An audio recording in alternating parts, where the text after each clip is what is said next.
ॐ श्री गणेशाय नमः। ॐ श्री सरस्वत्यै नमः। ॐ श्री सद्गुरुभ्यो नमः। ॐ भागवत भगवान की जय। नमः श्री परमहंस स्वादित चरणकमल चिन्मकरन्दाय भक्तजनमानस निवासाय श्रीरामचन्द्राय वागीसायस्य वदने लक्ष्मीर्यस्य च वक्षसि यस्यास्ते हृदये संवित् तं नृसिंहमहं भजे। सच्चिदानन्दरूपाय विश्वोत्पत्त्यादिहेतवे तापत्रयविनाशाय श्रीकृष्णाय वयं नुमः। नारायणं नमस्कृत्य नरं चैव नरोत्तमं देवीं सरस्वतीं व्यासं ततो जयमुदीरये। श्रीकृष्णाय वासुदेवाय हरये परमात्मने प्रणतक्लेशनाशाय गोविन्दाय नमो नमः। यं प्रवचन्तमनुपेत्य अपेतकृत्यं वैपायनो विहरकातर आजुहाव पुत्रेति तन्मयतया तरवो विनेन्दुः तं सर्वभूतहृदयं मुनिमानतोऽस्मि। जन्माद्यस्य यतोऽन्वयादितरत चार्थेष्वभिघ्नस्वराट् तेने ब्रह्महृदाय आदिकवये मुह्यन्ति यः सूरयः तेजो वारिमृदां यथा विनिमयो यत्र त्रिसर्गो मृषा नाम्नां स्वेन सदा निरस्तकुहकं सत्यं परं धीमहि। नमो भगवते तुभ्यं वासुदेवाय धीमहि प्रद्युम्नाय निरुद्धाय नमः संकर्षणाय च। ॐ नमो भगवते वासुदेवाय वासुदेवाय। ॐ नमो भगवते वासुदेवाय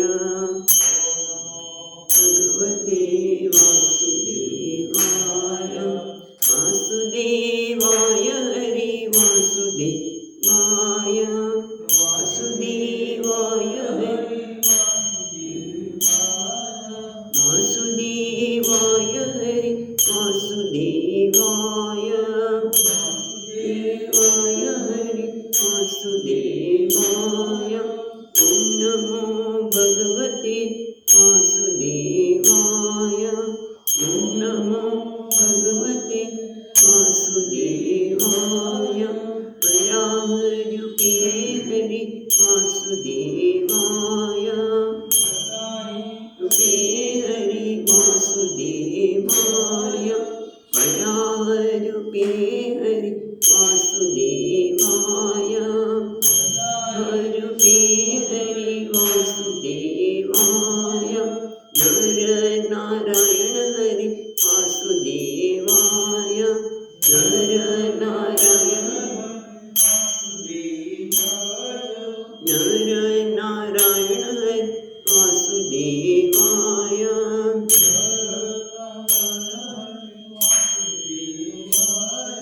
कपिल भगवान हरि वासुदेवाय कपिल भगवान कपिल भगवान हरि वासुदेवाय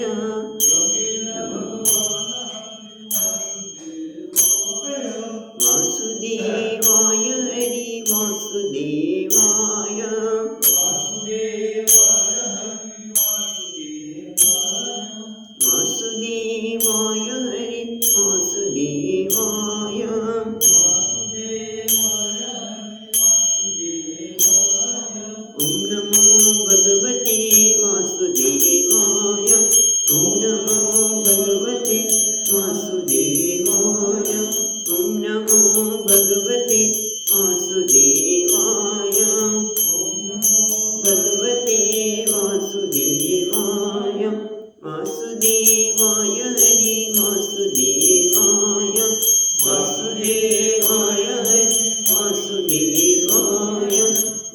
વાસુદેવાય હરિ વાસુદેવાય વાસુદેવાય હરિ વાસુદેવાય વરાહરૂપે હરિ વાસુદેવાય વરાહરૂપે હરિ વાસુદેવાય નર નારાયણ હરિ વાસુદેવાય નર નારાયણ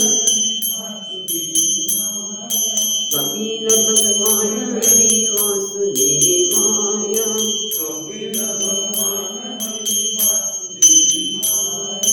વાસુદેવાય હરિ વાસુદેવાય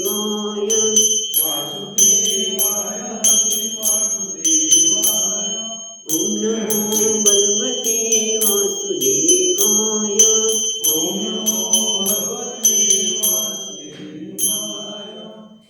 નમો ભગવતે વાસુદેવાય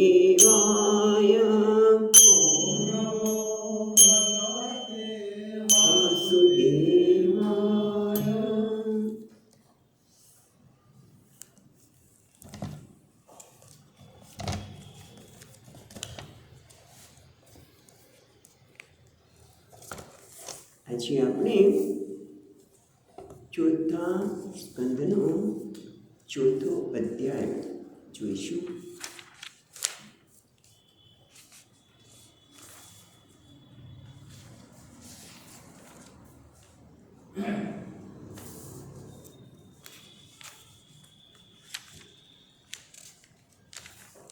તો એમાં 34 શ્લોક છે. ત્રીજા અધ્યાયમાં આપણે જોયું એ પ્રમાણે શિવજી સતીને યજ્ઞમાં ન જવા માટે કહે છે, કારણ કે ત્યાં જવાથી તમારું કોઈ કલ્યાણ ન થવાનું, માટે તમે ન જાઓ તો સારું છે.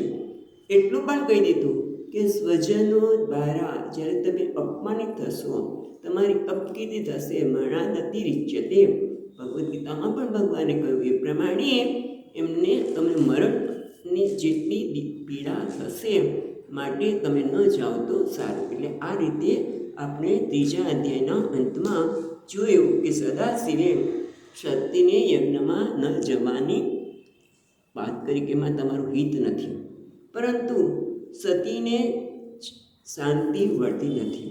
આ અધ્યાયમાં બતાવશે કે સતીને શાંતિ વળતી નથી.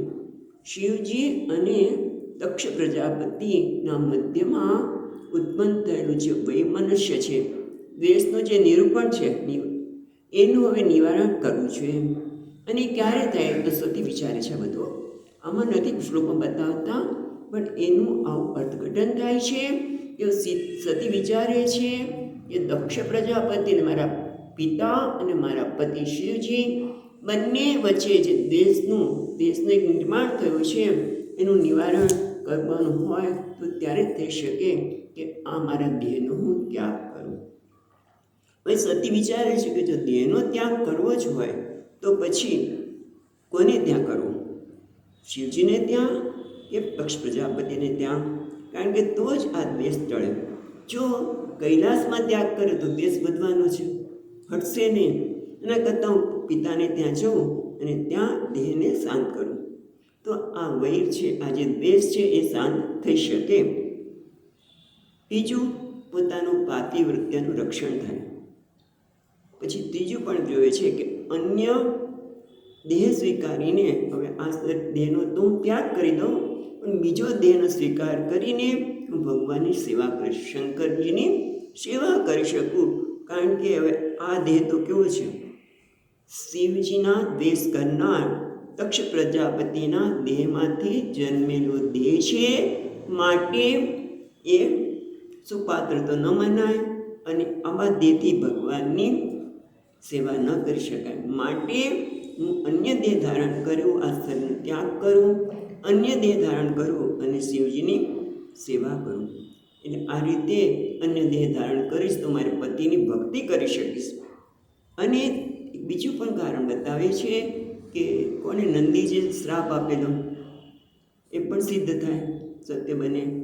અને શિવના દ્વેષી દક્ષ પ્રજાપતિ દ્વારા આ જન્મેલો દેહ પણ નાશ થશે, તો ભગવાનની સેવા કરી શકીશ.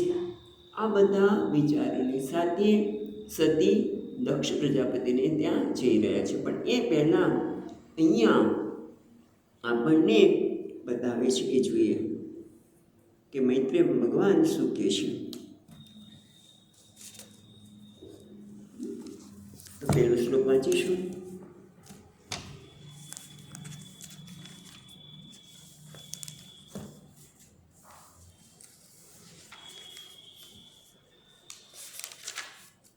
મૈત્રેય ઉવાચ ત્યાંથી મૈત્રેય ઉવાચ એતાવત ઉક્તતા વીરમ રામ શંકર પ્રત્યક્ષ. થોડો રાગ બદલાવાની ઈચ્છા છે ને તમને એનાથી પરિચિત હોય તો એ રાખીશું. એતાવદુક્તા વીરરામ શંકર પત્ન્યંગનાશમ યુપયત્ર ચિંતયન સુહૃદૃક્ષુ પરિશંકિતા ભવાન નિષ્ક્રામતી નિર્વસતી વિધાસ આસ. વિધાસ સા. તો મૈત્રેય ભગવાન હવે કહે છે, મૈત્રેય મુનિ વિદુરજીને કહે છે કે એતાવત ઉક્તા વીર રામ શંકર. ભગવાન શિવજી હવે આટલું કહીને શાંત થઈ ગયા. વીર રામ શંકર, કારણ કે એમણે વિચાર કર્યો કે જો બળપૂર્વક એમને જવાની હું ના પાડીશ તો અહીંયા પ્રાણ ત્યાગ કરશે, અને અહીંયા પ્રાણ કૈલાસમાં ત્યાગ કરે તો પછી એમનું ખરાબ દેખાશે, એમને અભ્યાસ થાય, એ કદાચ કશું કેવું જ નથી. આમ માનીને એતાવત આ પ્રમાણે કહી દીધું. કયા પ્રમાણે?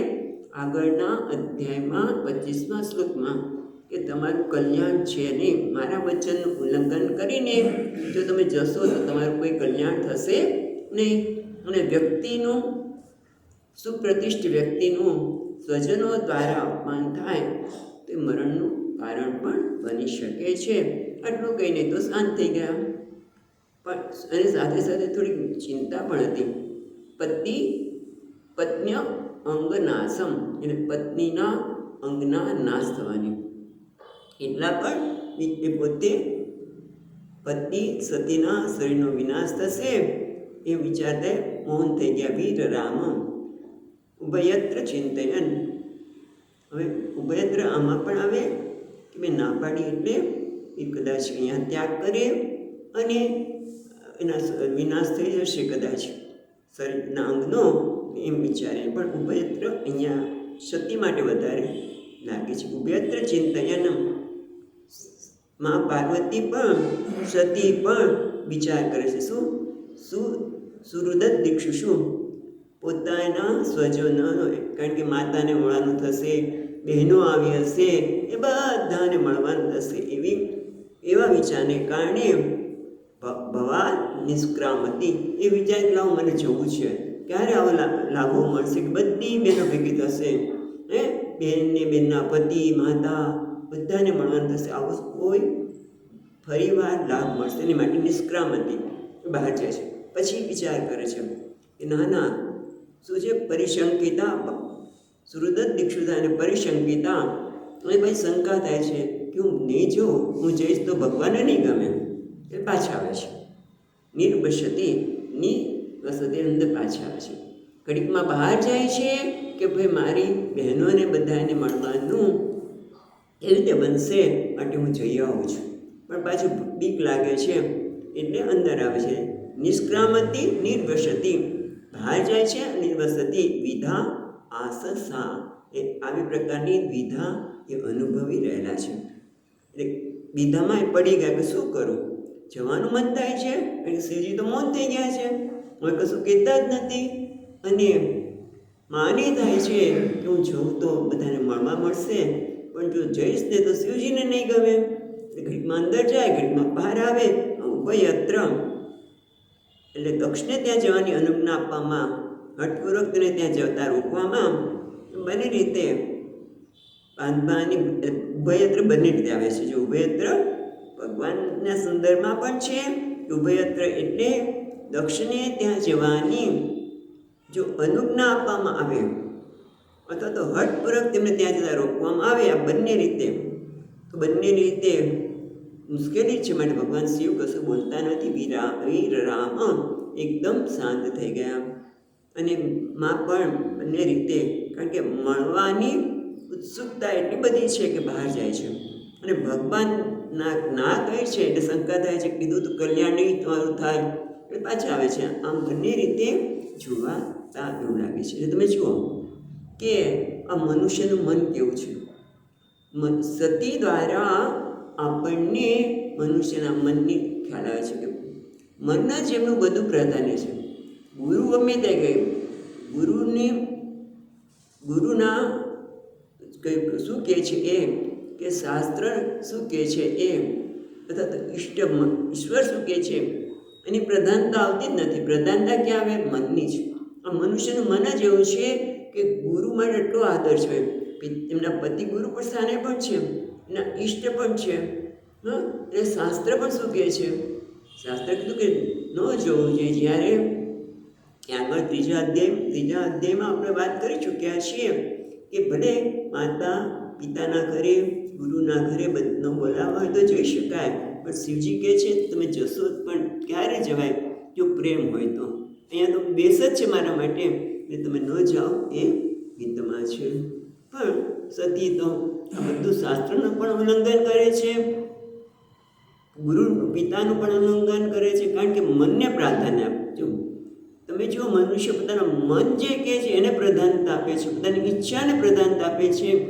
ઈશ્વર શું કહે છે, ગુરુ શું કહે છે, શાસ્ત્ર શું કહે છે, એને પ્રધાનતા આપી શકતું નથી. હવે તમે જુઓ બીજા શ્લોકમાં કહે છે,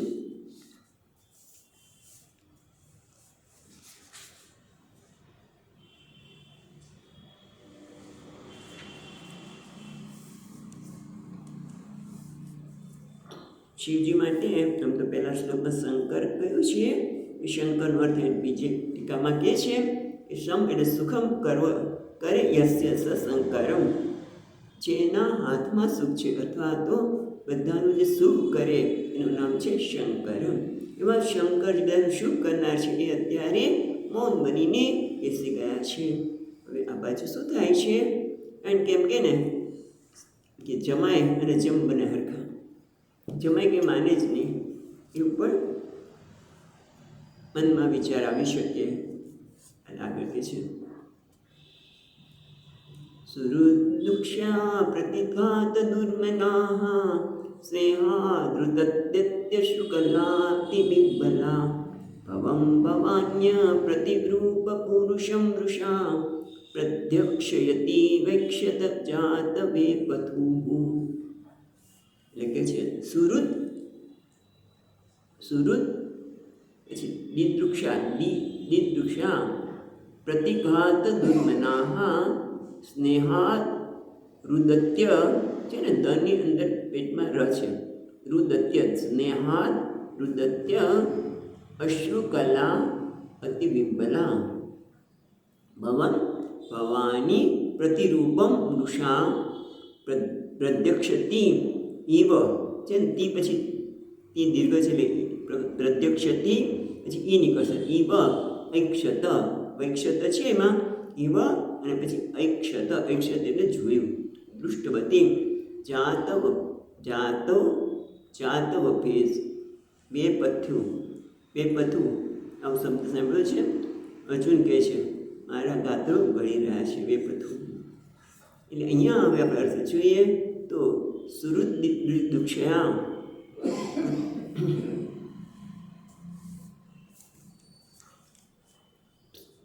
સુહૃદવૃક્ષ એટલે સંબંધીઓને મળવાની ઈચ્છાનો પ્રતિઘાત એ ભંગ થયો. એમને જવું હતું ને પ્રતિઘાત થયો એટલે ઈચ્છાથી, સંબંધીને મળવાની ઈચ્છાથી ભાંગી પડ્યા. ભંગ થવાથી દુર્મનાઃ એકદમ એ ભાંગી પડ્યા છે, દુઃખી મનવાળા બની ગયા. સંબંધને જોવાની ઈચ્છાનો ભંગ થતાં પ્રતિઘાત દુર્મનાઃ એટલે એમનું મન દુઃખી થઈ ગયું, ભાંગી પડ્યા. અને એના લીધે શું થયું? સ્નેહાદ રુદત્ય એટલે સ્નેહને કારણે, સંબંધીઓના માટેના સ્નેહને કારણે અને સ્નેહીને મળવા નહીં જવાનું થાય એટલા માટે આંખમાંથી અશ્રુ પ્રવાહ વહેવા લાગ્યા. રુદત્ય રડવા લાગ્યા. રુદત્ય છે ને રુદતી તેમાંથી યનો સંધિ થયેલી છે. રુદતી અશ્રુ કલા, કલા એટલે બિંદુ, અશ્રુનામ બિંદુ એટલે આંખમાંથી આંસુ ટપકવા લાગે એમ કહેવાય. કલા એટલે બિંદુ, અશ્રુ એટલે આંખમાંથી, અશ્રુ એટલે બિંદુ ટપકવા લાગ્યા. બિંબલા એટલે વ્યાકુલા, હા એટલે અતિ વ્યાકુળ એવા સતી. પહેલાં અતિ વ્યાકુળ પછી આવશે. પહેલાં હશે સ્નેહના લીધે એમની આંખમાંથી અશ્રુ પ્રવાહ વહેવા લાગ્યા. અતિ વ્યાકુળ એવા તે ભવમ, જે શિવજી છે, ભવાની અપ્રતિરૂપ, ભવાનીને એમના સમાન કોઈ પુરુષ નથી એવા. ખરેખર તો અપ્રતિરૂપ કહેવાય છે, ભગવાન કહેવાય છે. તેમના જેવા એમના સમાન તો કોઈ છે જ નહીં. એવા શિવજીને, જે શિવજી એટલા મહાન છે કે એમના સમાન કોઈ પુરુષ નથી, એવા ભગવાન શંકરને ઋષા ક્રોધથી પ્રત્યક્ષતી ઇવ અક્ષત. પ્રત્યક્ષતી ઇવ એટલે પ્રત્યક્ષતી જાણે કે ભસ્મ કરી નાખતી હોય, જાણે કે ભસ્મ કરી નાખતા હોય તેમ. અક્ષત એટલે જોયું, જાત વપેતું એટલે એમના શરીરમાં કંપ થવા લાગે. એ તો હકીકત છે કે જ્યારે શરીરમાં ક્રોધ આવે એટલે મનમાં ક્રોધ આવે એટલે શરીર ઉપર અસર થાય. મનમાં જે અસર મનમાં જે કંઈ વિચારો એની પણ શરીર ઉપર અસર થતી હોય છે. તેવું સામાન્ય રીતે આપણે જોતા હોય કે કોઈ વિચાર કરે, અરે રે મારે જ આ બધું કામ કરવાનું, તો તરત જ શરીર પર અસર થાય, શરીર થાકી જાય. ખ્યાલ આવે છે? મન જે આવું વિચારી આપણું શરીર પર તરત અસર થાય.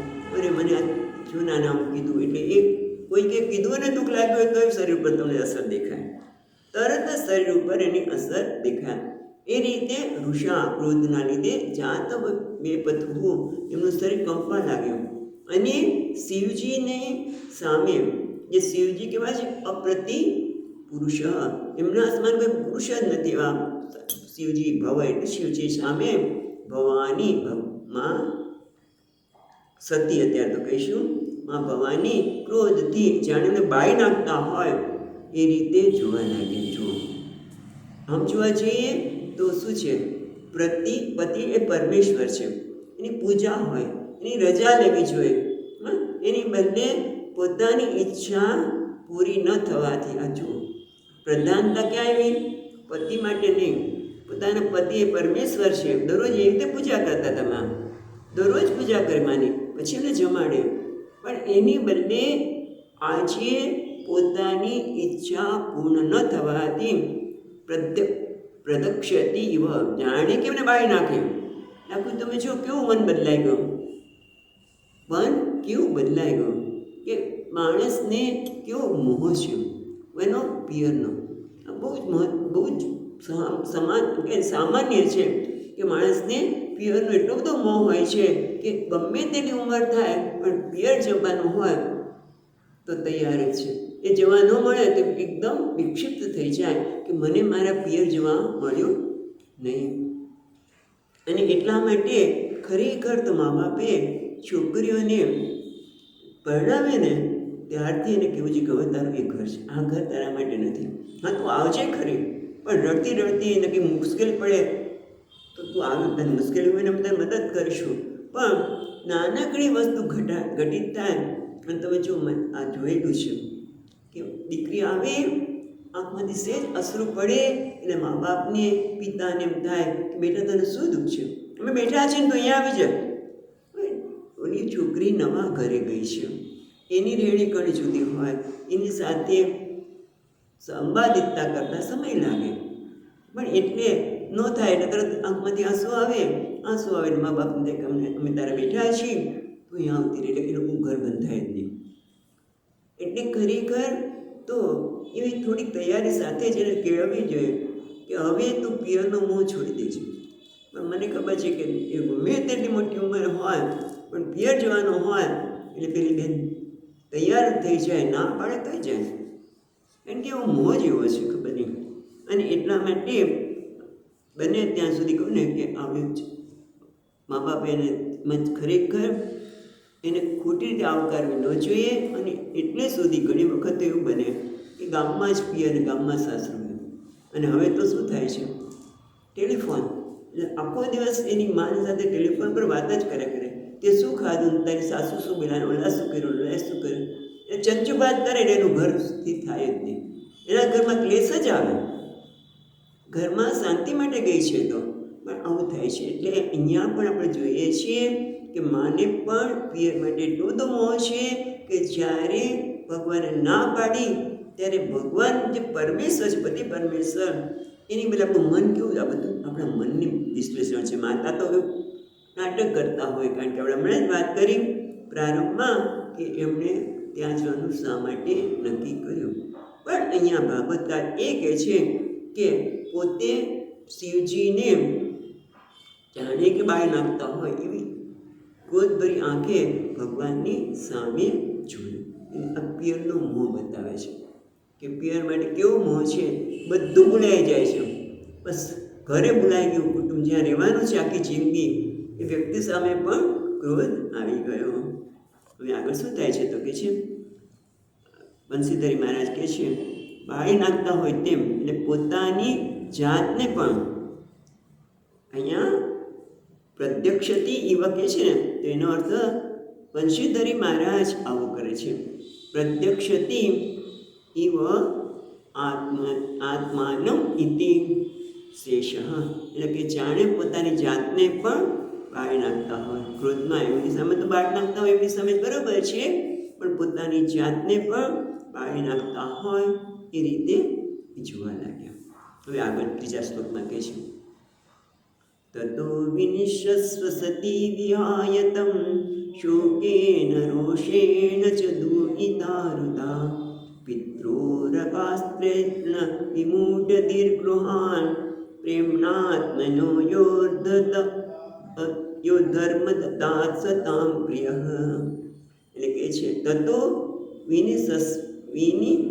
વિનિશ્વસ્ય સતી વિહાયતમ, તતો વિનિશ્વસ્વ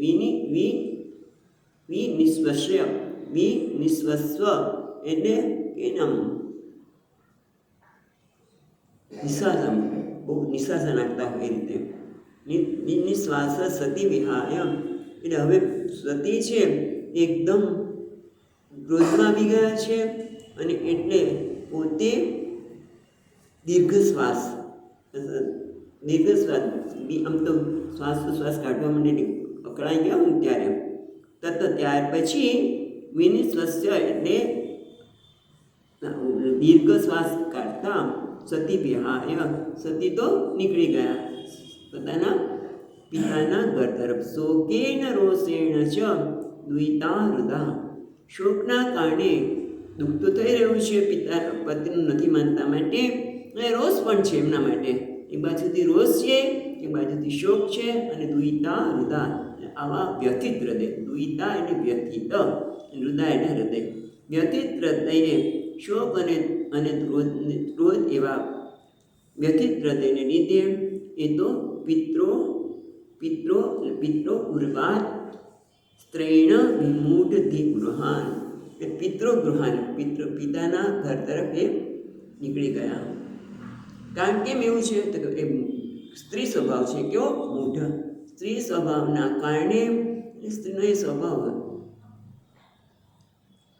એવો છે કે સ્ત્રી સ્વભાવના કારણે મૂઢ દીહી, એ મૂઢ બુદ્ધિવાળા બની જઈને કે સ્ત્રીનો એક શું કહે લાગણીશીલ સ્વભાવ. લાગણીશીલ એટલે બધા માટે બહુ લાગણી હોય, બહેનો માટે પણ એટલી લાગણી છે, મા માટે છે, અને એનો એ સ્વભાવના કારણે એની બુદ્ધિ કેવી બની ગઈ છે વિમૂઢ, બુદ્ધિ મૂઢ બની ગઈ છે. અને દીર્ઘ શ્વાસ લઈને શોક અને રોષથી વ્યથિત હૃદયે પિત્રો ઉર્ગતા સ્ત્રૈણ વિમૂઢ ભાવ, એ તો માતા પિતાના ઘર તરફ ચાલી નીકળ્યા.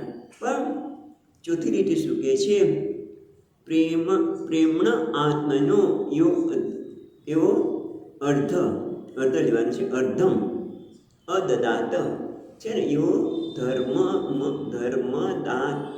દાત સતામ, એને જુદું પાડીએ તો યહ અર્ધ અદદા સતામ પ્રિય.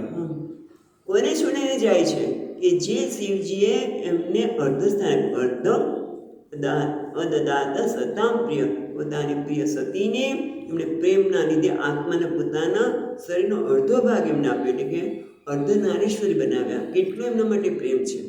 શિવજીને સતી માટે એટલો પ્રેમ છે કે કોઈ બીજા દેવતાઓએ આ પ્રકારે પોતાની પત્નીને આપી નથી. વિષ્ણુ ભગવાન હોય કે બ્રહ્માજી હોય, પણ શિવજીએ સતીને અર્ધનારીશ્વરી બનાવ્યા. આટલું પ્રેમપૂર્વક રાખવા છતાં પણ એ સતી તો નીકળી ગયા છે પતિનું સાંભળ્યા વગર. શોક અને રોષથી પોતે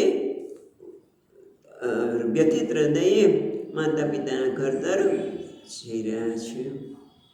હવે જતા તો રહ્યા અને કોઈ કશું કહેતા વગર આમ કહે ને ચાલી નીકળ્યા એકલા પગે, એટલે કે પગે ચાલી નીકળ્યા. આપણે જોયું પછી એટલે એ ચાલી નીકળ્યા છે. એટલે ભગવાનને તો એમના માટે પ્રેમ છે, એટલે આંખના ઈશારાથી, એવું અહીંયા શબ્દ નથી લખ્યો, પણ એ સિવાય એમના પ્રાસદો કે બીજું કોઈ જઈ શકે નહીં. નંદી પણ ન જઈ શકે, પણ ભગવાનને ઈશારો જરૂર કર્યો છે. પણ અહીંયા શું કહે છે, એમને થયું કે મારા માં છે, તો બધા એને માં જ કહેતા હતા પોતાના. એટલે એ જતા રહ્યા છે, એકલા જાય છે, તો એમને કેવી મુશ્કેલી પડશે. એટલે માટે આપણે પણ એમને સહાય કરવા માટે, અને પછી પગે ચાલીને જાય છે. નંદીને તો હું જઈશ તો મારા ઉપર સવાર કરશે અને એમને ચાલવાની મુશ્કેલી નહીં પડે, કારણ કે શરીર તો કોમળ છે એમનું. અને નીકળી ગયા એકલા ચાલવા. એટલા માટે હવે ચોથા શ્લોકમાં કહે છે, તમ અન્વગચ્છતા ધૃતમ વિક્રામ સતીમ એકામ નેત્રાનુચરા સહસ્રશઃ સપાર્ષદ યક્ષા મણિમય મદાદયઃ પુરો પુષેન્દ્રાસ્તરસા ગતવ્યથાઃ.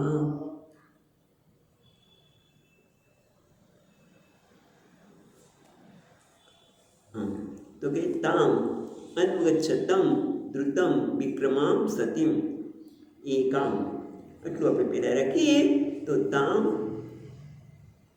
અવગચ્છન, ધૃતમ એટલે શીઘ્રમ, આજ્ઞાનું ઉલ્લંઘનના ભયથી એ દોડતા, શીઘ્ર એટલે ઝડપથી, પદાભ્યામ એવા પગથી, જ્યારે કે ટૂંકમાં કોઈ ભાન લીધા વગર, તામ અન્વગચ્છત એટલે ત્યાંથી એ નીકળી ગયા સતી એકલા.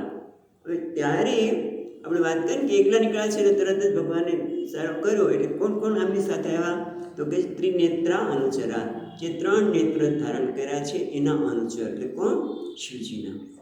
બીજો આમાં નથી, પણ ઠીક તમે ગુજરાતી વાંચશો તો કદાચ નહીં પણ હોય, પણ સહસ્ર એટલે જે સહસ્ર અનુચરાહ, ત્રિનેત્રા અનુચરાહ સહસ્ર અનુચરા, બધા જે પાર્ષદ વગેરે છે એ 1000 આંખવાળા ઇન્દ્ર વગેરેના છે, એ પણ જતા હતા આગળ. એમણે પણ જોયું કે માં જાય છે તો આપણે જતા એની સાથે થઈ છે. પણ અહીંયા આપણે એક જ અર્થ ગુજરાતી આપ્યું છે, લીધું છે ટીકાકારે, પણ ત્યાં પેલી ટીકામાં બંને અર્થ લીધા છે. સહસ્ર એટલે 1000 આંખોવાળાના અનુચર, અને ત્રિનેત્રા અનુચર, અને 3 આંખોવાળા શિવજીના અનુચર. કોણ કોણ છે? એટલે અહીંયા આપણે આપતે અર્થ જોઈએ શિવજીના અનુચર, એટલો જ અર્થ લઈશું. ટીકામાં બંને અર્થ આપે છે, શિવજીના અનુચરો અને સાથે સાથે સહસ્રસરના પણ અનુચરો. પણ અહીંયા શું કહે છે, ત્રિનેત્રા અનુચરાહ સહસ્રસ, એ શિવજીના 1000, સહસ્ર 1000, સપાર્ષદ, પછી યક્ષા છે ને, સપાર્ષદ યક્ષા મણિમયાદય, એ પાર્ષદો, અને એટલે સહસ્રસના પાર્ષદો કહેવાય. અને ત્રિનેત્રામના મણિમય એમ નામ છે, મણિમય મદ વગેરે એમના અનુચરો બધા જ એમની સાથે ગયા. પણ સાથે શું છે, ચોથી લીટીમાં પૂરો ઋષેન્દ્ર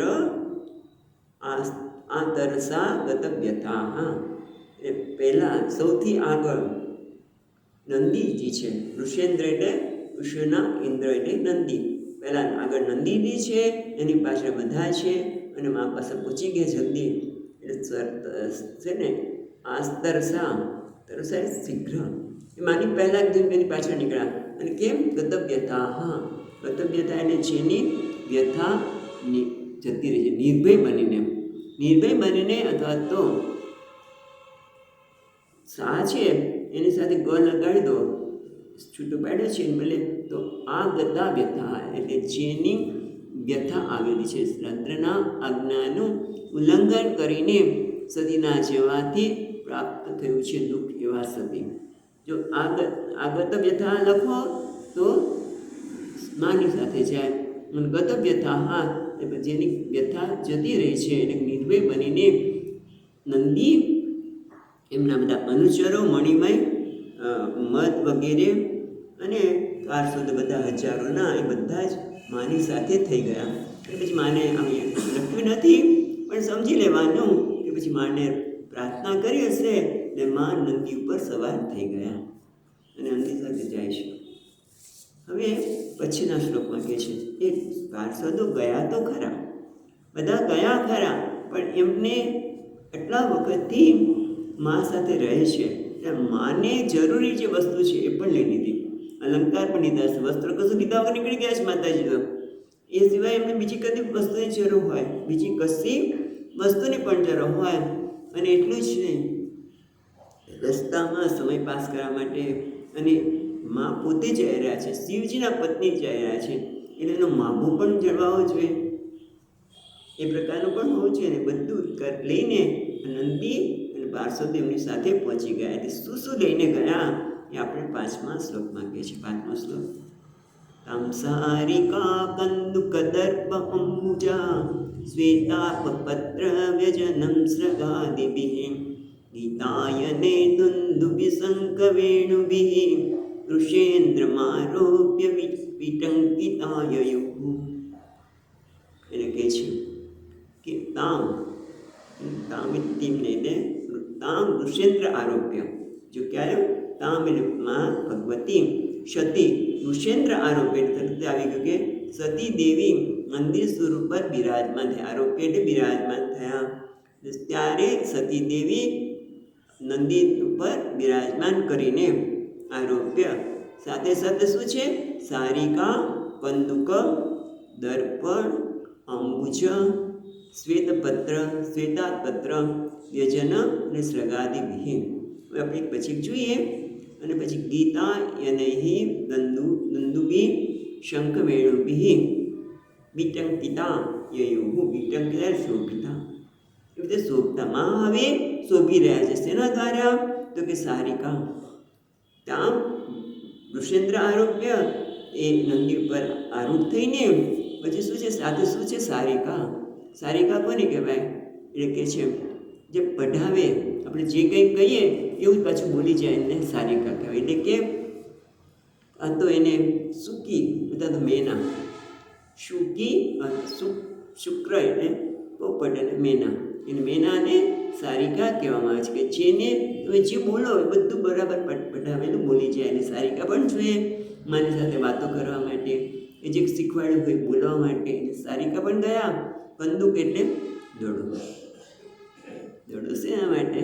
તો કે એ વખતે પણ સ્ત્રી રમતી તે ગિલી. તમે અત્યારે ઘણી વખત તમે જુઓ, મને એક બેન યાદ છે કે સ્કૂલે જાય ત્યારે રસ્તામાં ગિલી દંડા રમતા જાય. વહેલી નીકળી જાય દીકરી અને રસ્તામાં ગિલી દંડા રમતા કંઈક બનાવ્યું ને બનાવેલું ખોદીને જેમાંથી પેલી ગીલી રાખવામાં આવે, દંડાથી ફેંકવામાં આવે, રમતા જાય. એટલે એ વખતે પણ દડાથી રમતા હતા એટલે સાથે દડો પણ લીધો એટલે કંદુક. પછી દર્પણ તો જોઈએ જ સાથે, હા દર્પણ. પછી અંબુજ એટલે કમળ પણ શોભા છે. એટલું જ નહીં, શ્વેત આ પત્ર એટલે છત્ર, સફેદ ઉપર છત્ર રાખવામાં આવે એનું માભો રાખે ને. એટલે કે છે છત્રની પાછળનું કારણ એ છે કે મહારાજના ચિહ્નો છે, મહારાણીના ચિહ્નો છે, રાજાના ચિહ્નો છે. શ્વેતપત્ર ઉપર છત્ર હોય. એટલું જ નહીં, વ્યજન એટલે કોઈને પંખો નાખતા હોય વ્યજન. પછી સ્રગાદિભિ એટલે સાથે સાથે પુષ્પમાળા બધી વગેરે બધા અલંકાર વગેરે કીધું છે. સ્રગાદિભિ વગેરે દ્વારા એના બધી ક્રીડાની સામગ્રી છે. એટલું જ નહીં, ગીતા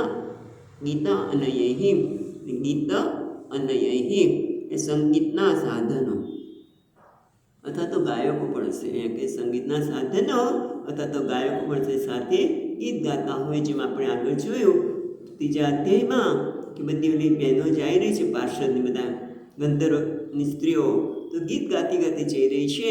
એમાં ગાયકો પણ લીધા એટલે ગીત અને સાથે સાથે એવું પણ કહી શકાય કે સંગીતના સાધનો. કારણ કે પછી શબ્દ આવે છે દુંદુભી શંખ વેણુભી.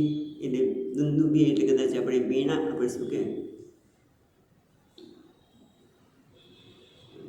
નગારા, દુંદુભી નગારા, શંખ અને વેણુ એટલે બંસી વગેરે પણ સાથે સંગીતના સાધન લીધા, અથવા તો કોઈ સંગીત ગાનારો ગાયિકા પણ સાથે હતા. ટૂંકમાં એના દ્વારા શું વિટંકિતા એવું એ વિટંકિતા શોભિતા, એનાથી શોભતા આ લોકો નીકળી ગયા છે. અને તમે જુઓ કે પિતાના ઘરે જવાનું છે ને એ સમય ક્યાં પહોંચી ગયો ખબર ન પડી. ઘડીકમાં જાણે કે એ પિતાના ઘરે પહોંચી ગયા. એ બધાની સાથે સાથે સંગીત વગેરે હશે, વેણું આપણે દુંદુભી વાગતા હશે, નગારા ને બધું, અને આનંદ પ્રમોદમાં બધા પહોંચી ગયા. ત્યાં ગયા એટલે શું થયું જોઈએ? તો ત્યાં પણ એક દિવ્ય વાતાવરણ છે, એની વાત અહીંયા કરે છે. 6થા શ્લોકમાં આ બ્રહ્મ ઘોષાર્જિત યજ્ઞ વૈષમમ વિપર્ષિજુષ્ટમ વિબુધશ્ચ સર્વશઃ મૃદાર્વર્ય કાંચન દર્ભચર્મભિઃ નિષ્ટૃષ્ટ ભાંડમ યજનમ સમાવિશત.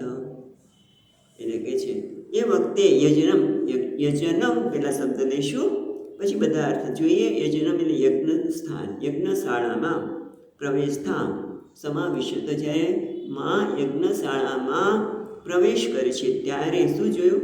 આ બ્રહ્મઘોષ ઉચિત યજ્ઞ વૈષમ્ય, પછી લઈશું યજ્ઞ વૈષમ્ય નો બે અર્થ થાય છે એટલે જોઈએ છે. આ ઘોષ યજ્ઞસ્થાન તરફ જ્યારે ગયા ત્યારે આ બ્રહ્મ એટલે વેદના મંત્રોથી ગુંજતું હતું. એટલે આ બ્રહ્મઘોષ ઉર્જિત યજ્ઞ વૈષમ્ય. યજ્ઞ વૈષમ્ય એટલે યજ્ઞમાં વિષમતા કહી તો એ વિષમતા નહીં, પણ યજ્ઞમાં જાણે સ્પર્ધા થતી હોય, એટલે મંત્રોચ્ચાર બીજા એથી મોટે થયું કરે.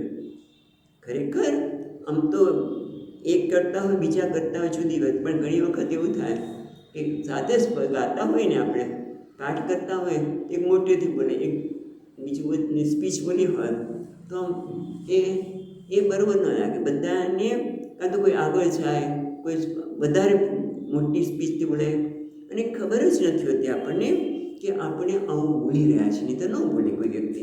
પણ એ પ્રકારની ગાતી વખતે સભાનતા હોય તો વાંધો આવે નહીં, જ્યારે સમૂહમાં ગાતા હોય ત્યારે. અને અહીંયા તો શું કહે છે કે બે પ્રકારના બ્રાહ્મણો, સામવેદનું જ્ઞાન થતું હોય, મંત્રોચ્ચાર થતા હોય, એટલે મંત્રોચ્ચાર કરતા હોય એનું સામવેદનું જ્ઞાન બીજા કરતા હોય, તો બંનેમાં જાણે ઉચ્ચ અવાજે વધારે સ્પષ્ટ બોલીએ, સ્પષ્ટ અવાજે, વેદના મંત્ર તો સ્પષ્ટ ઉચ્ચાર હોવા જોઈએ, એટલે બંને વચ્ચે જાણે સ્પર્ધા ન થતી હોય એવું લાગે છે. અને વેદના ઘોષો થઈ રહ્યા છે, એકદમ યજ્ઞશાળામાં વેદના મંત્રોચ્ચારથી એકદમ પવિત્રતા જોવા મળે છે. અને વૈષમ્યનો અર્થ એવો પણ કરે છે કે આપણે પશુને જે હોમવામાં આવે ને એનો અર્થ કરે છે. એ અર્થ અહીંયા પશુના વધની યુક્ત એવું પણ એક અર્થ થાય છે. પછી વિપ્રવર્ષી, વિપ્ર ઋષિ, જુષ્ટમ. વિપ્રર્ષિ એટલે મહાન ઋષિઓ, જેવા કે ત્યાં કોણ તો ભૃગુ વગેરે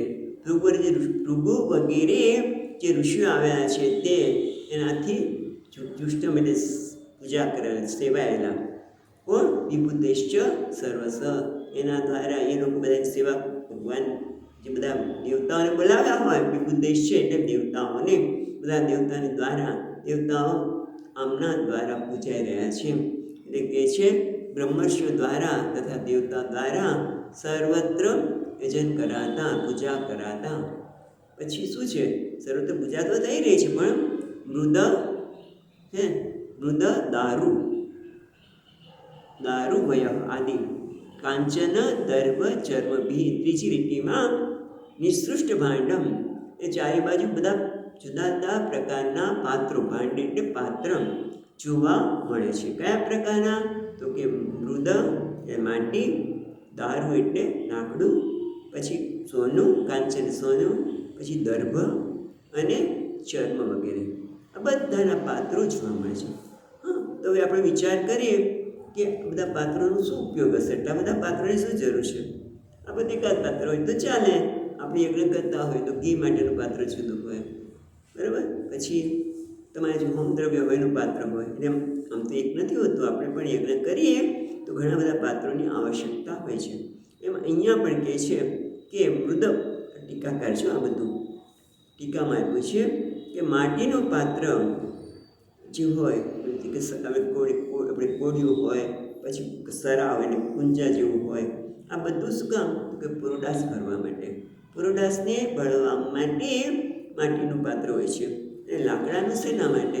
તો કે આપણને ખબર છે લાકડાનું શેના હોય છે, શેના માટે હોય છે? એટલે શ્રવા હોય, જેનાથી ઘી લઈને હોમવામાં આવે. પછી શ્રીફળ હોમવાનું હોય ત્યારે પણ બીજું શ્રીફળ લાકડાનું જ હોય છે. એટલે જુદા જુદા લાકડાના સાધન આવી રીતે આહુતિ આપવા અને બીજા બધા માટે એ હતા, એ પણ ત્યાં જોવા મળે છે. બીજું શું જોવા મળે? કાંચન સોનાના પાત્ર, એટલે સુવર્ણનો કળશ હશે, સુવર્ણના પાત્ર બીજા હશે, જેમાં ભગવાનને કદાચ નૈવેદ્ય ધરાવતા હશે. અને એવું પણ કહે છે સ્વધા, જ્યારે ન કરવાનું હોય ત્યારે સુવર્ણની આવશ્યકતા પડે. સ્વધા, સ્વાહામાં નહીં, સ્વધામાં. પછી દર્ભ, દર્ભ તો આપણે ખબર છે કે દર્ભનું આસન પૂજા માટે, દર્ભનું આસન પણ ત્યાં બધા કેટલા બધા ઋષિઓ આવ્યા છે, બ્રાહ્મણો છે, યજ્ઞ કરાવી રહ્યા છે, દેવતાઓ પણ છે. એટલે દર્ભનું આસન છે. અને ચર્મ, ચર્મની ચામડું એની પણ પાત્ર છે. તો એ શેના માટે? તો અહીંયા ટીકામાં એવું લખ્યું છે કે ચર્મ વગેરે ઘી વગેરેને ભરવા માટે. હવે એમાં ભરતા હશે કેવી રીતે ખબર નથી, અથવા તો એના પર મૂકતા હોય જેથી વાંધો ન આવે. અંદર ભરવાનું ન હોય, કદાચ ઘીના પાત્ર વગેરે હોય અને ચર્મ ઉપર મૂકતા હશે, એટલે કદાચ નીચે કંઈ બગડે નહીં કે ગમે તે. પણ ટૂંકમાં બધા જુદા જુદા પાત્રો દ્વારા, એટલે કે છે હા, માં જ્યારે જલ્દી પહોંચી ગયા ત્યાં બધા, હવે તો નંદી પણ છે, બધા બીજા પાર્ષદ પણ સાથે છે, સારિકા, પછી શ્વેતપત્ર છત્ર મૂક્યું છે, ચામર કોઈ ઢોળી રહ્યું છે, સંગીત ગાઈ રહ્યું છે. અને આ બધા સાથે ક્યાં પહોંચી ગયા ખબર ન પડી, ક્યારે પહોંચી ગયા ખબર ન પડી. અને પછી સર્વ તરફથી વેદના ધ્વનિ થઈ રહ્યા છે, અને બ્રહ્મર્ષિઓ દ્વારા, દેવો દ્વારા યજન થઈ રહ્યું છે. આ બધું જોઈને એકદમ પ્રસન્નતા ઉત્પન્ન થઈ. દિવ્ય વાતાવરણ તેમણે જોયું. પણ એ દિવ્ય વાતાવરણમાં એ જે ઘોષ થઈ રહ્યા છે, મંત્રો જ્યાં થયા છે, ત્યાં કંઈ રુદ્રનો એમણે મંત્ર થતો હોય કે એમને આહુતિ અપાતી હોય એવું કે એમને દેખાણું નહીં. એ વસ્તુ આપણને 7મા શ્લોકમાં કહે છે. તામાગતામ તત્ર કંચનાદ્રિયત ઇમાતિનામ યજ્ઞકૃતો ભયાજનઃ ઋતે સ્વસુશ્રે જનની સસાદરા પ્રેમાષ્ટુકંઠ્ય પરિસ્વસુર્મુદા સ્વજુર્મુદા પરિશસ્વજુર્મુદા. મુશ્કેલી પડે ક્યારેક. તામ અગતામ, પછી યજ્ઞમાં પહોંચ્યા અને આ બધા પાત્રના દર્શન કર્યા, યજ્ઞના દર્શન કર્યા. હવે અંદર સે આગળ જાય છે, ત્યારે શું થાય છે? તામ આગતામ તત્ર કિંચિત આદ્યત, એ અંદર તો ગયા પણ કોઈએ કિંચિત, એટલે કોઈએ પણ. અહીંયા સરસ માટેનો અર્થ આપ્યો છે ટીકામાં.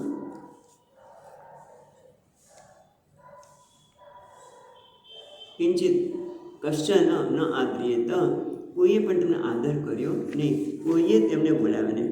એટલે કે છે તામ આગતામ તત્ર, ત્યાં યજ્ઞશાળામાં ન કિંચિત આદ્રિયત, યજ્ઞશાળામાં આવેલા સતીને કોઈ આદર આપ્યો. પણ કોકે આપ્યો છે એટલા માટે કે છે વિમાનિતા, એટલે વિમાનિતા, માના પર એટલે વિમાનિતા, એટલે આદર ન આપવો. આદ્રિયત એટલે આદર ન કર્યો, અને વિના અકૃતા આદરા, એનો આદર બંનેમાં આવે છે. આદ્રિય ન કર્યો. કેમ ન કર્યો? યજ્ઞકૃતો ભયાચન, લોકોને યજ્ઞ કરનાર કોણ છે? દક્ષ. એના ભયના કારણે કોઈને આદર આપ્યો નહીં. વૃત્ય સિવાય, કેમ વૃત્ય ત્રીજી કીટીમાં કે વૃત્ય, એના સિવાય બાકી બીજા આ બે સિવાય બીજા કોઈએ એમને આદર આપ્યો નહીં. કારણ કે યજ્ઞકૃત, યજ્ઞના કરનાર વિદ્વાન જે છે દક્ષના, કોઈથી કોઈ આદર આપ્યો નહીં. પણ વૃત્તે ત્રીજી લીટીમાં કહે છે, વૃત્તે વિના શ્વશ્રુ એટલે ભગિની વૈ જનની સ આદરા. હા, એની બહેનોએ અને માતાએ આદર આપ્યો.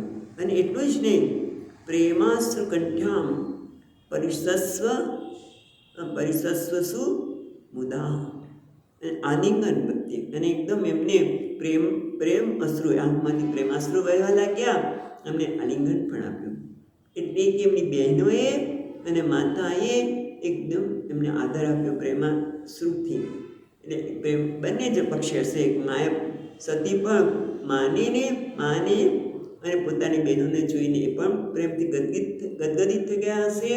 અને સાથે સાથે માતાએ અને બહેનોએ પણ એમને આલિંગન આપ્યું છે, પણ બીજાએ આલિંગન આપ્યું નહીં. એની પણ માએ નોંધ લીધી. સતીએ આ નોંધ લીધી કે બીજા લોકોએ એમને આદર આપ્યો નહીં, આ લોકોએ આદર પણ આપ્યો. એટલું જ નહીં, માસી પણ આવે છે. મા તો ખરા, પણ માની બહેનો જ આવી છે ને ત્યાં, કારણ કેટલી બહેનો હતી લોકો, તો એ બધા આવ્યા છે. 3 મનુની દીકરી છે ને 3, એ આવ્યા છે અને એમણે પણ એમને કંઈ ભેટ આપી. પણ હવે એક જ આપણું મન કેવું છે કે જો મને બધાએ આદર આપવો છે, આમ ન થાય તો મન કેવું વિક્ષિપ્ત થઈ જાય છે. એ મનની પણ અહીંયા વિશ્લેષણ જોવા મળે છે. ગયા હતા ત્યારે મળવા માટે, પણ છતાં એ બધું નોંધ પણ લેવાય છે. એટલે કે છે 8મા શ્લોકમાં, સૌંદર્ય સંપ્રશ્ન સમર્થ વાર્તયા માત્રા ચ માતૃશ્વસુભિશ્ચ સાદરમ દત્તામ સપર્યા પરમાસનમ ચ સા ના દત્ત પિત્રા અપ્રતિનંદિતા સતી.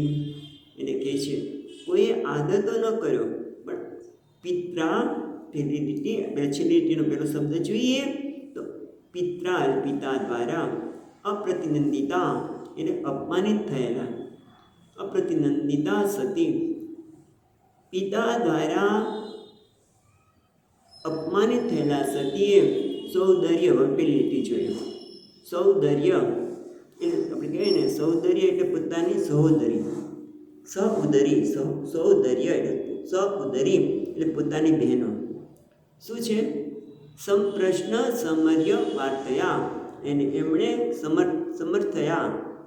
ત્યાં જે યોગ્ય વાર્તાલાપ હોય ત્યાં શું વાર્તાલાપ કરી શકાય? કેમ છો, મજામાં છો વગેરે કહ્યું હશે. એટલે સપ્રશ્ન કહે છે. સપ્રશ્ન એટલે સૌંદર્ય દ્વારા કુશળ પ્રશ્ન થયો.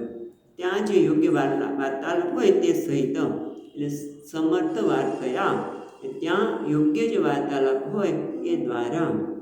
એટલું જ નહીં, માત્રા જ માતૃશુ, હા સ્વસુ, ત્યાં પણ સ્વસુ થાય છે. સ્વસુ એટલે બહેનો અને માસી.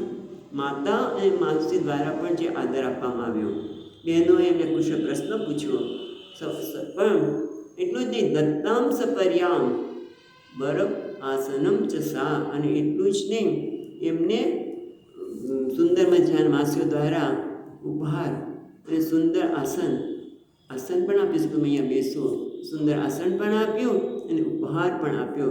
પણ ન આદત્ત, છેલ્લી લીટીમાં જો ના દત્ત એટલે એમને સ્વીકાર કર્યો નહીં. માએ એમનો સ્વીકાર કર્યો. ઉપહાર માસી કે બહેનો દ્વારા કે માસી દ્વારા કે માતા દ્વારા જે કે ઉપહાર આપવામાં આવ્યા હશે, આસન આપવામાં આવ્યું સુંદર, પણ એનો કોઈનો સ્વીકાર કર્યો. કેમ? કારણ કે પિત્રા અપ્રતિનિધિતા સતી, પિતા દ્વારા જ્યારે અપમાન થયેલા છે સતીએ આ કોઈનો સ્વીકાર કર્યો નહીં. જ્યારે નીકળ્યા ત્યારે રોજથી નીકળ્યા છે, ત્યાં પણ એ સ્થિતિ થઈ ગઈ કે પિતાએ એનું સન્માન ન કર્યું, પૂછ્યું પણ નહીં કે બેન તું આવી. તમે જુઓ કેટલી બે પિતાની વાત એકદમ યાદ આવી કે કુંવરબાઈનું મામેરું. હવે એ પ્રસંગે નરસિંહ મહેતાને કહે છે કે પિતાજી તમે મામેરું કરવા આવો, નહીંતર મારે બહુ જ બધા મેણા ટોણા સાંભળવા પડશે. કે ના પિતા, બેટા તું ચિંતા ન કરીશ, હું તારો બાપ પછી જીવે છે ને, હું જરૂર આવીશ. હવે કરતા લઈને ગયા છે, કશું જ નથી. લોકો મેળા પણ આપે છે, પણ કે બેટા તું ચિંતા ન કરીશ, મારું સાંભળ્યો એવું મામેરું કરશે કે લોકો જોતા રહેશે. એટલે કેટલો આદર! એક સામાન્ય પિતા છે જેની પાસે કશું જ નથી, પણ દીકરી માટે કેટલો પ્રેમ છે. આદર છે. જ્યારે આ ધનવાન છે, રાજા છે દક્ષ, અને છતાં પોતાની દીકરીને આવું પ્રેમ તો આપવાની વાત જુદી રહી, પણ એને કુશળ પ્રશ્ન પણ ન પૂછ્યો, એટલે અપમાન જ કહેવાય. અને આજે પિતાથી અપમાન થવાના લીધે એમણે કોઈ વસ્તુને સ્વીકાર કર્યો નહીં, ગમે તેટલું આપવામાં આવ્યું તે, પણ ઉલટાનો એમને ક્રોધ આવ્યો. કે આવું કેમ ક્રોધ આવ્યો? ખાસ તો એ કહે છે, ક્રોધ આપવાનું કારણ બહુ મોટું છે. 9મા શ્લોકમાં કહે છે, રુદ્રભાગમ તમવેક્ષ ચાદ્વરમ પિત્રા ચ દેવે કૃતહેલનમ વિભો અનાદૃત યજ્ઞ સદૃશ્યધીશ્વરી ચુકોપલોપાનિવ દક્ષતી રુષા. આગળ પણ દક્ષતી આવી ગયો છે, પ્રદક્ષતી આગળ તો. હવે અહીંયા પણ દક્ષતી ખ્યાલ આવી ગયો, બાળના ભસ્મીકૃત એવા, જાણે બાળતા હોય એ રીતે. પણ એની વે પેલા આપણે જોઈએ કે એમને શું થયું? અરુદ્ર ભાગમ તમ અવેક્ષ ચ અધ્વરમ. અધ્વરમ એટલે યજ્ઞ, અને ચ એટલે અને, અધ્વરમ એટલે યજ્ઞમાં અરુદ્ર ભાગમ તમ અવેક્ષ. એમણે જોયું કે રુદ્રનો કોઈ ભાગ છે નહીં, શિવજીનો કોઈ ભાગ જ નથી. શિવજી માટે મંત્રોચ્ચાર પણ નથી થતા. મંત્રોચ્ચાર કેમ નથી થતા? કે શિવજીને કોઈ સ્થાન જ નથી આપ્યો, રુદ્રને કોઈ ભાગ જ નથી આપ્યો. જ્યારે રુદ્રને ન આપ્યો તો રુદ્રાણી, છતી તો રુદ્રાણી છે, એટલે કે અધીશ્વરી જો છે ને, યજ્ઞ સદૃશ્ય અધીશ્વરી, યજ્ઞ સદસી અધીશ્વરી, જે પોતે શિવજીની પત્ની છે, એને પણ કોઈ ભાગ ન જોઈએ. એના માટે કહે છે અરુદ્ર ભાગમ તમ અવ્યક્ષ ચદ્વરમ પિતા જ દેવે કૃત હેલનમ વિભો. વિભો એટલે જે સર્વસમર્થ છે. કોણ? મહાદેવ. જે સર્વસમર્થ છે, જે સર્વ કરતા છે, એવા મહાદેવ, જે બધાને સર્જન પાલન કરનાર એવા મહાદેવ, એના માટે વિભવ શબ્દ વાપર્યો છે. વિભવ, વિભુ માટે એટલે કે જે મહાદેવ છે, જે સર્વસમર્થ છે, એના દ્વારા એમની પિત્રા જ દેવે કૃત હેલનમ, પિતા દ્વારા અને દેવતાઓ દ્વારા અવહેલનમ એટલે અવજ્ઞા, કૃત હેલનમ, હેલનમ એટલે અવજ્ઞા, અવજ્ઞા કરવામાં આવી, આહ્વાન વગેરે આપવામાં આવ્યું. એટલે આપણે અવજ્ઞા જ કહેવાય ને. હેલનમ એટલે આહ્વાન વગેરે ન કરારું, અવહેલનાના કારણે. કારણ કે એમનો રુદ્રને બોલાવ્યા પણ નહીં, આમંત્રણ ન આપ્યું, પણ યજ્ઞમાં પણ એમને સ્થાન ન આપ્યું. એટલા માટે અનાદૃત યજ્ઞ સદસી અધીશ્વરી, યજ્ઞના કહેવાય ને સમર્થ છે એવા દેવતાની અવહેલના થતી જોઈને ચુકુપ લોકાન ઇવ દક્ષતી રુષા. રુષાને ક્રોધથી, દક્ષતી એટલે એકદમ ભસ્મે કરોતી, જાણે કે લોકાન એટલે 14 લોકોને બાળી ન નાખવા હોય એમ એ પાળતે ન એવી આંખોથી એકદમ ક્રોધિત થઈ ગયા. માં ક્રોધિત થઈ ગયા. આપણે છેલ્લો શ્લોક જે બંધ કરીએ છીએ. હા, 10મો શ્લોક. જગર્હ સામર્ષ વિપન્નયા ગિરા શિવદ્દિશ દ્રુમપથમ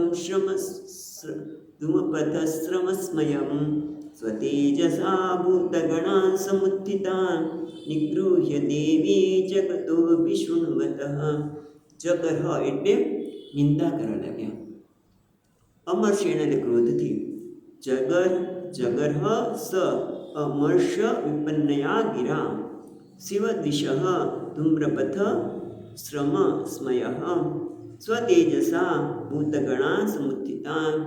એટલે એ છે કે જગર્હ નિંદા કરવા લાગે. શું? અમર્ષેણ ક્રોધના આવેશથી જે બોલતા હતા ને અસ્પષ્ટ છે, એટલે કે છે વિપન્નયા ગિરા, એ ક્રોધમાં આવી ત્યારે આપણે જે બોલાતું હોય એ સ્પષ્ટ રીતે સંભળાય નહીં. એના માટે કહે છે અસ્પષ્ટ વાણીથી. કોની? શિવ વિષ્ટ એ શિવજીની દ્વેષ કરનારા. કોણ છે? ધૂમપથ. ધૂમપથ એટલે ધૂમ્રમાર્ગ, એટલે કે કર્મમાર્ગ. કર્મમાર્ગ જેમના માટે શ્રમ એટલે અભ્યાસના કારણે જેમને ગર્વ થઈ ગયો છે, દક્ષ વગેરે ગર્વ થઈ ગયો છે, કારણ કે એ માને છે કે અમારા જેવું કોઈ કર્મ કરતું જ નથી. કર્મમાર્ગમાં અભ્યાસના કારણે, શ્રમ એટલે અભ્યાસના કારણે, ધૂમપથ શ્રમ સ્મય, સ્મય એટલે ગર્વ. અને આ લીધે